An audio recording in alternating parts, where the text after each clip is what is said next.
자, 마지막 6광에 대한 얘기를 하겠습니다.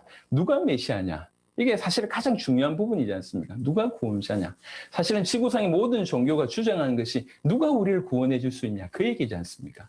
그러니까 이제 신학적으로 성경의 표현으로 얘기하자면 누가 메시아냐? 그 얘기거든요. 성경은 예수님만이 메시아라고 얘기했습니다. 자, 메시아가 되시려고 하면 객관적으로 크게 몇 가지가 있는데요. 하나는 아까 말씀드렸듯이 이 세 가지 문제를 해결하셔야 됩니다. 그뿐만 아니라 이 세 가지 문제를 해결하시려고 오시는 메시아에게 우리 하나님께서 그 메시아에 대한 약속을 허락하셨습니다. 그래서 메시아여야 한다면 이 약속한 그대로의 삶을 살 뿐만 아니라 이 세 가지 문제를 해결하셔야지 그가 메시아입니다. 그래서 성경에는 메시아에 대한 예언을 거의 300가지 내지 350가지 정도 예언을 하셨다고 하는데요. 그것에 대해서 이게 예언이 성취될 어떤 이런 부분들이 얼마나 엄청난 것인지에 대한 얘기를 좀 한번 해보겠습니다. 어떤 과학자가요, 예전에 미국 과학협회에 이렇게 어떤 그 피트 스톤이라고 하는 박사님이 계십니다. 이 박사님이 과학은 말한다라고 하는 책을 냈는데요. 그 책 안에는 예수님에 대한 350가지 예언 중에 8가지만 뽑은 겁니다. 그 예언이 뭐 탄생, 출생지, 세례요한의 어떤 메시아에 대한 길의 예비, 가룟 유다의 배반, 은 30에 팔릴 것, 십자가의 죽으심, 옷이 제비 뽑힘, 부자의 무덤에 장사됨, 350가지 중에 8가지만 뽑아가지고 이 8가지가 한 사람에게 일어날 수 있는 확률을 계산한 거예요. 확률을 계산해 보니까 어느 정도 나오냐면 10의 17승분의 1만한 확률이 나온답니다. 350가지가 아니라 8가지의 확률만 가지고 해보니까 10의 17승분의 1 하니까 이게 어느 정도인 줄 모르지 않습니까? 그래서 이제 이분들이 이렇게 설명했습니다. 동전 있잖아요. 은화. 지금 우리말로 얘기하면 동전을 10의 17승계가 어느 정도냐면 텍사스 주가 있어요. 텍사스 주. 우리 한반도보다 3배 정도 큽니다. 텍사스 주에 동전을 이렇게 펼쳐놓으면 그 동전이 텍사스 주 전체에 가득 찰 뿐만 아니라 이 동전이 어느 정도 쌓이냐면 몇십 센치가 쌓인다는 거예요. 그 정도입니다. 그러니까 10의 17승계가 그 정도로 많습니다. 텍사스 주 전체에 동전으로 하나에 체크를 하는 거예요. 볼펜으로 딱. 체크를 해놓고 단 한 번에 그 동전 하나를 발견하는 확률이 10의 17승분의 1입니다. 조금 이해되시죠? 어느 정도 사이즈인지. 8가지 예언만 두고도 확률이 10의 17승분의 1입니다. 그러면 350가지 예언을 이루어진다고 하는 것은 수학적인 계산이 안 됩니다. 예수님의 메시아라고 하는 결정적인 증거 중에 하나는 350가지 예언을 명확하게 성취하셨다는 겁니다. 이게 너무 놀라운 얘기입니다. 그 중에 몇 가지만 들고 와봤습니다. 먼저 그는 아브라함의 후손이어야 하고 다윗의 후손이어야 합니다. 창세기 22장 17절 18절에 내가 너에게 큰 복을 주고 네 씨가 크게 번성하여 하늘의 별과 같고 바다의 모래 같게 하리니 네 씨가 그 대적의 성문을 차지하리라. 또 네 씨로 말미암아 천하 만민이 복을 받으리니 이는 네가 나의 말을 준행하였음이니라 하셨다 하니라. 아브라함에게 약속하신 자손에 대한 약속입니다. 사무엘하 7장 12절부터 14절에 네 수완이 차서 네 조상들과 함께 누울 때에 내가 네 몸에서 날 네 씨를 네 뒤에 세워 그의 나라를 견고하게 하리라. 그는 내 이름을 위하여 집을 건축할 것이요 나는 그의 나라 왕위를 영원히 견고하게 하리라. 나는 그에게 아버지가 되고 그는 내게 아들이 되리니 그가 만일 죄를 범하면 내가 사람의 매와 인생의 채찍으로 징계하려니와. 이중적인 예언입니다. 솔로몬에 대한 예언과 메시아의 예언이 같이 들어있는 예언입니다. 다윗의 후손으로 아브라함의 후손으로 오실 것을 예언하셨고 그대로 마태복음 1장 1절에 아브라함과 다윗의 자손 예수 그리스도의 계보라 이러면서 마태복음이 시작됩니다. 그리고 동정녀로 탄생하실 것임을, 여자의 후손으로 오실 것임을 창세기 3장 15절과 이사야 7장 14절에 언급하셨고 우리 익히 알듯이 마태복음 1장 18절 23절에 분명히 동정녀로 오셨음을, 탄생하셨음을 얘기합니다. 베들레헴 탄생할 것에 대해서 미가서 5장 2절에 읽었고요. 우리가 이미 알고 있는 성경의 기록대로 그는 베들레헴에서 나셨습니다. 스가랴 같은 경우는 정말 예언이 아주 예리하기도 하고 어떻게 보면 이제 전율이 날 정도인데요. 스가랴 11장 12절부터 13절을 보니까 내가 그들에게 이르되 너희가 좋게 여기거든 내 품삯을 내게 주고 그렇지 아니하거든 그만두라. 그들이 곧 은 30개를 달아서 내 품삯을 삼은지라. 여호와께서 내게 이르시되 그들이 나를 헤아린 바 그 싹을 토기장에게 던지라 하시기로 내가 곧 그 은 30개를 여호와의 전에서 토기장에게 던지고. 이 스가랴 11장의 본문을 통해서 예수님이 은 30에 팔릴 것임과 결국 그 은 30이 토기장의 밭을 사게 되는 데 쓰였다는 것을 우리가 알고 있습니다. 너무 전율나는 그런 예언인 것 같습니다. 그리고 나무에 달려 죽으실 것에 대한 부분들, 그가 저주받으실 것임에 대한 내용들이 신명기에 언급되어 있고 마태복음 27장에는 그것을 증거하셨습니다. 이사야 53장 9절에 그는 강포를 행하지 아니하였고 그의 입에 거짓이 없었으나 그의 무덤이 악인들과 함께 있었으며 그가 죽은 후에 부자와 함께 있었도다. 부자의 묘에 장사되실 것에 대한 얘기를 하셨고 아리마대 사람 부자 요셉이라고 하는 표현으로 부자 요셉의 무덤에 장사 지내셨음을 우리가 알고 있습니다. 그리고 시편 16편 10절에 이는 주께서 내 영혼을 세월에 버리지 아니하시며 주의 거룩한 자를 멸망시키지 않으실 것입니다. 부활에 대한 여러 구절 중에 하나입니다. 그리고 성경은 예수님께서 부활하셨음을 분명히 밝히고 있습니다. 이제 이런 얘기를 좀 많이 드리고 싶지만 그냥 다 아는 부분들이기 때문에 짧게 요약을 했습니다. 예수님이 정말 메시아이려고 하면, 메시아시려고 하면 적어도 두 가지 포인트로 이해하셔야 되는데 하나는 예언하셨던 대로 그대로 사셔야 된다. 예언하셨던 모든 약속대로 그대로 그 약속을 성취하신 분이 메시아다. 이 관점이 하나 있고요. 또 하나는 메시아의 사역을 완성하셔야 된다. 인간을 건져내셔야 된다는 거죠. 사단 가운데서 건져내고 그의 죄 가운데서 노임받게 해야 되고 하나님을 떠나 죽어 있는 그들로 하여금 하나님 만나서 생명을 얻게 하는 그런 일을 하셔야지 그가 메시아입니다. 첫 번째, 메시아의 모든 약속을 이루셔야 된다라고 하는 부분을 우리가 좀 살펴봤고요. 그 예수님의 공생의 사역은 사실은 마태복음 4장 23절 한 구절로 좀 요약할 수 있을 것 같습니다. 예수께서 온 갈릴리에 두루다니사 그들의 회당에서 가르치시며 천국 복음을 전파하시며 백성 중에 모든 병과 모든 약한 것을 고치시니 가르치시며 천국 복음을 전파하시며 모든 약한 것을 고치시는 사역이라고 이해할 수 있습니다. 하지만 더 중요한 것은 메시아의 역할들을 감당하시는 것입니다. 그것의 정점은 십자가 사건과 부활 사건에 있습니다. 여러분, 예수님이 십자가셨다, 우리 죄를 위해서 십자가셨다라고 하는 부분들은 정말로 맞는 얘기입니다. 하지만 조금 더 디테일하게 볼 필요가 있습니다. 이제 십자가 사건에 대해서 히브리 10장 19절 20절에 보시면요. 그러므로 형제들아 우리가 예수의 피를 힘입어 성소에 들어갈 담력을 얻었나니 그 길은 우리를 위하여 휘장 가운데 열어놓으신 새로운 살 길이요 휘장은 곧 그의 육체니라. 사실 이 본문을 들고 이제 이렇게 조금 설명할 때마다 참 은혜가 많이 됩니다. 우리가 익히 알듯이 구약 성경에 성소, 그 지성소에 들어가려고 하면 아무나 함부로 아무 때나 들어갈 수가 없습니다.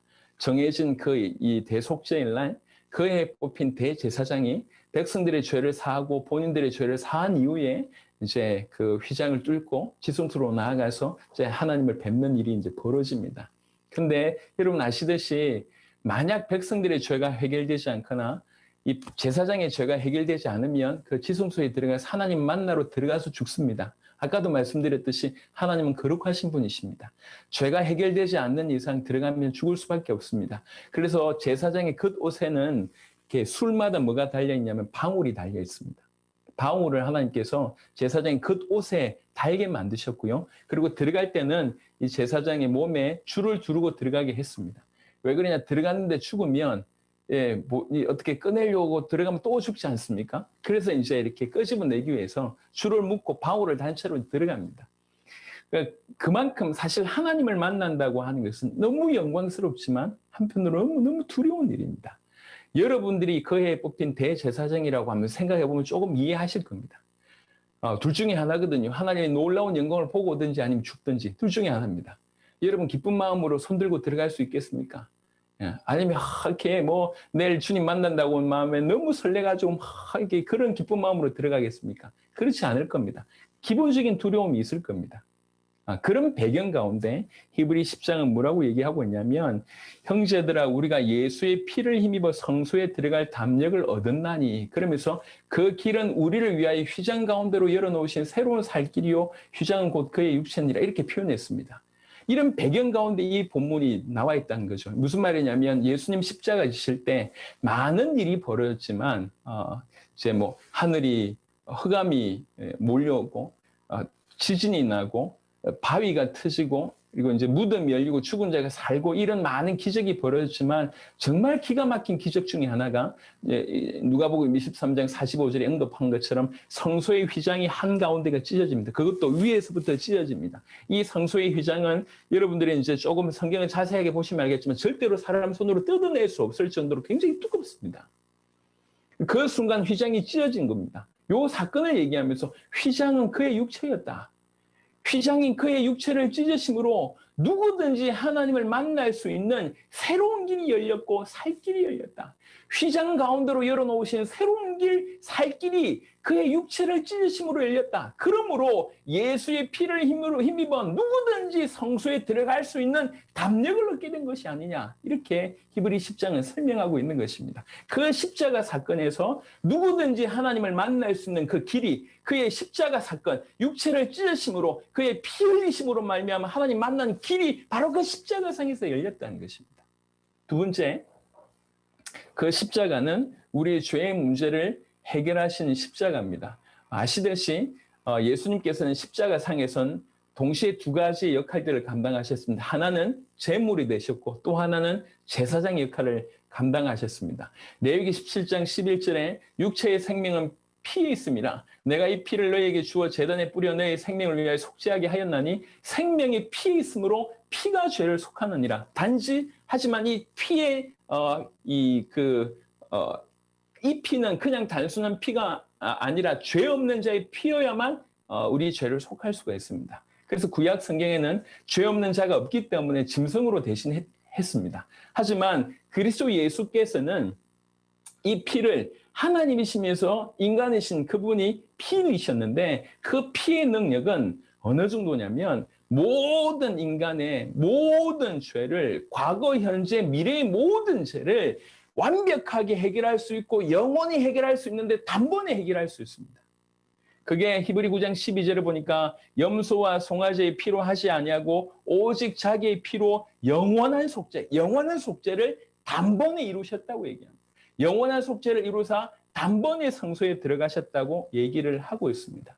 그래서 예수님이 십자가상에서 피 흘리심으로 말미암아 그 십자가상에서 영원한 속죄를 완전한 속죄를 단번에 이루셨습니다. 그래서 누구든지 예수님을 믿게 되면 그 피의 능력으로 말미암아 이 사람의 과거, 현재, 미래 모든 죄가 더 이상 정죄받지 아니하는 일들이 벌어집니다. 죄책이 사라지는 일들이 이제 벌어지는 것이죠. 그것을 바로 십자가상에서 이루셨습니다. 그래서 마가복음 10장 45절에 인자가 온 것은 섬김을 받으려 함이 아니라 도리어 섬기려 하고 자기 목숨을 많은 사람의 대속물로 주려 함이니라. 십자가상에서 하나님 만나는 길을 여셨고 십자가상에서 우리 모든 죄의 문제를 해결하셨습니다. 그뿐만 아니라 골로새 2장 15절에 보니까 바로 이 십자가상에서 사단을 이기시는 어떤 그런 부분들이 표현되어 있습니다. 통치자들과 권세들을 무력화하여 드러내어 구경거리로 삼으시고 십자가로 그들을 이기셨느니라. 요한일서 3장 8절에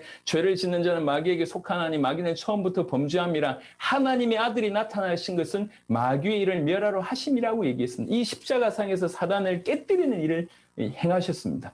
그리고 나서 주님은 부활하셨죠. 부활이라고 하는 것은 크게 두 가지 각도로 설명할 수 있는데 하나는 뭐냐면 예수님께서 십자가에서 드리신 그 모든 제사, 그 속죄의 제사가 완벽했다고 하는 하나님의 승인입니다. 하나님의 확정입니다. 하나님의 만족함입니다. 그래서 하나님께서 부활하셨다고 하는 것입니다. 그래서 성경에 여러 표현이 있지만 베드로전서 1장을 보시면 베드로전서 1장 3절에 우리 주 예수 그리스도의 아버지 하나님을 찬송하리로다. 그의 많으신 긍휼대로 예수 그리스도를 죽은 자 가운데서 부활하게 하심으로 말미암아 우리를 거듭나게 하사 산 소망이 있게 하시며 여기에 주체가 누구냐면 그리스도를 부활시키신 분은 하나님으로 보입니다. 히브리 13장 20절에도 보면 양들의 큰 목자이신 우리 주 예수를 영원한 언약의 피로 죽은 자 가운데서 이끌어내신 평강의 하나님이 누가 부활시켰냐고 얘기할 때 여기는 하나님이 주체가 되는 겁니다. 이 말은 무슨 말이냐면 우리 주님이 십자가상에서 드리신 그 모든 속죄 제사가 완벽했다고 하는 증거, 하나님이 그것을 만족해 하셨다고 하는 증거, 그래서 하나님께서 부활하게 하셨다는 것입니다. 그러니까 십자가가 완벽했다. 그 십자가의 사역이 완벽했다. 그 십자가상에서 우리 죄를 해결하고 하나님 만나는 길을 여시고 사단의 머리를 깨뜨리신 것이 완벽했다라고 하는 하나님의 확정이 부활입니다. 또 하나 부활의 포커스는 바로 조금 전에 보셨던 로마서 1장 4절에 보면 성결의 영으로는 죽은 자 가운데서 부활하사 능력으로 하나님의 아들로 선포되셨으니 여기서 부활의 주체는 예수님으로 보입니다. 왜 그렇습니까? 그가 하나님이시니까요. 그래서 그가 부활하셨다는 얘기는 그가 하나님이시란 얘기고, 그가 하나님이시란 얘기는 그가 이 땅에서 하셨던 그 모든 말씀이 진리고 이 땅에서 행하셨던 그 모든 사역이 진리였다, 완벽했다라고 하는 것의 확정입니다. 그러니까 예수님의 공생애에 대한 확정이 그의 부활로 증명된다고 우리가 볼 수가 있습니다. 그래서 십자가와 부활로 기독교의 핵심이 예수의 십자가와 부활이지 않습니까? 중요한 거는 그 자체는 역사입니다.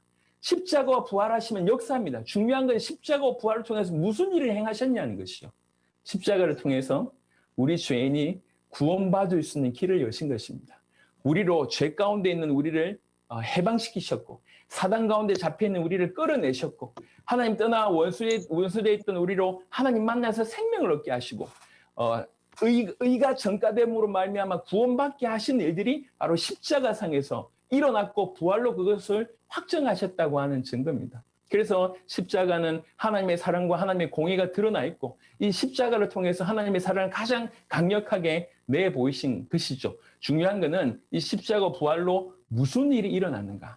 그 십자가와 부활을 통해서 주께서 무슨 일을 감당하셨는가?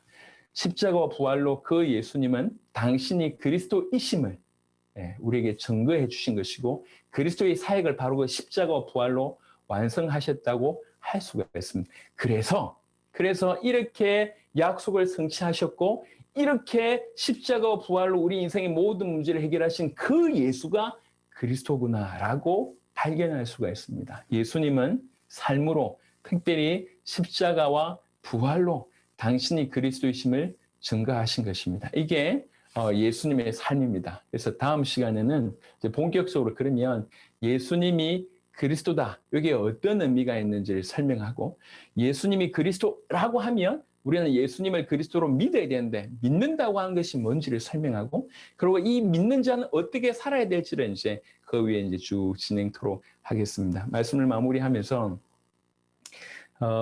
저는 다시 말씀을 드립니다. 여러분에게 설명하러 이렇게 이 자리에 와 있는 게 아닙니다. 저는 제 위치나 아니면 제 나이나 경험이나 일천하기 때문에 여러분에게 뭔가를 가르칠 그런 수준이 못 됩니다. 근데 그럼에도 불구하고 이 자리에 왜 섰냐면 하나님께서 지난 25년 동안에 그냥 이 복음이면 전 세계에 살릴 수 있겠구나라고 하는 믿음 가운데 행보를 했는데 정말 하나님이 기뻐하신다는 걸 제가 본 겁니다. 어떻게 이럴 수 있을까? 저도 들어본 적이 없습니다. 한 교회가 100개국에서 현지 제자를 찾고 그들과 함께 세계복음을 하고 있다는 걸 저도 들어본 적이 없습니다. 돈 많은 교회가 이렇게 선교사를 파송하거나 아니면 사역자를 파송하거나 이런 일은 있는지 모르겠지만 정말 경험 없고 능력 없고 언어할 줄 모르는 한 개 교회가 현지인들 가서 현지 제자를 찾고 그들과 함께 서로 협력해서 세계복음화를 이렇게 하고 있다는 걸 저 들어본 적이 없습니다. 근데 저는 그럴 자격이 못 되거든요. 근데 하나님 그렇게 하신 걸 제가 봤습니다. 너무 놀라운 거죠. 너무 간단한데 올바른 복음을 전하고 올바른 복음을 믿게 하고 이 복음을 땅끝까지 전달해서 누구든지 이 복음에 복종하게 하고 주님 오실 길을 준비하면 끝이구나. 저는 복잡하지 않습니다. 원래 그래요. 원래 단순합니다. 허당입니다. 제가 뭐 아는 것도 별로 없고 할 줄 아는 것도 별로 없습니다. 하지만 이 복음이 전 세계에 살릴 수 있구나라고 하는 복음에 대한 어떤 발견, 그리고 그 믿음, 그리고 믿는 대로 행함이 이런 역사들이 일어나는 걸 보면서 야, 이런 일들이 우리 모든 사역자들에게, 목회자들에게, 선교사님들에게 일어나면 얼마나 좋겠냐. 그래서 이제 소원하고 있던 차에 사실은 이제 해외에서는 많은 목회자들을 계속 돕는 일이 있었는데 우리 한국의 목사님들과 선교사님들을 도울 수 있는 기회가 없던 터에 우리 김영권 선교사님이 너무 많이 헌신하시고 많이 좀 어려움을 당하시면서도 장을 마련해 주셔가지고 이게 시작된 겁니다. 그래서 저는 강의할 마음으로 쓴 게 아닙니다, 선교사님들. 우리에게 있었던 일들이 정말 선교사님들에게 정말 일어났으면 좋겠다. 그 간절함 말고는 없습니다. 혹 젊은 목사가 너무 이제 고함고함 지르고 제가 중간중간에 이렇게 반말인가 반말이 아닌가 뭐 이렇게 편하게 쓸 때도 있는데 혹시 반말 아닙니다. 이해해 주시길 바라고 혹시 그런 어떤 조금 어떤 부족함이 있으면 그것들을 좀 제거해 주시면서 저 젊은 목사에게 일어났던 일들이 뭐길래 하면서 조금만 마음을 여시면 사실 우리 선교사님들 통해서도 엄청난 일들이 일어날 줄 제가 확신하고 또 이제 복음 때문이라면 우리는 얼마든지 하나 될 수 있으니까요. 그런 귀중한 그런 시간들로 삼았으면 좋겠습니다. 기도하겠습니다. 하나님 감사합니다. 오늘도 전 세계를 섬기시는 귀중한 선교사님들과 함께 이 복음으로 전 세계를 살릴 수 있는 그런 계기로 이 모임을 하게 하셔서 감사드립니다. 주님, 종의 부족한 입술을 사용하셔서 정말 복음이 우리에게 계시되게 하옵소서. 기초가 아니고 전부이며 우리 일생 부르짖을 수 있는 유일한 것임을 깨닫게 하시고 정말 복음 속에 깊이 들어간 은혜가 있게 하여 주옵시며 복음으로 다시 한번 우리 가슴이 불타게 하시고 이 복음으로 전 세계를 살리고자 하는 그런 열정이 다시 한번 회복되게 하시며 지쳐있는 무릎들이 힘을 얻는 귀한 일들이 일어나게 하여 주시옵소서. 이 선교사님들이 먼저 불이 되게 하시고 선교사님들 통해서 선교사님들이 현지와 연결된 모든 곳에 특별히 이 나라 이민족의 놀라운 성령의 역사가 다시 한번 일어날 수 있도록 축복하여 주옵소서. 감사를 드리옵고 우리 주 예수 그리스도 이름으로 기도드렸습니다. 아멘.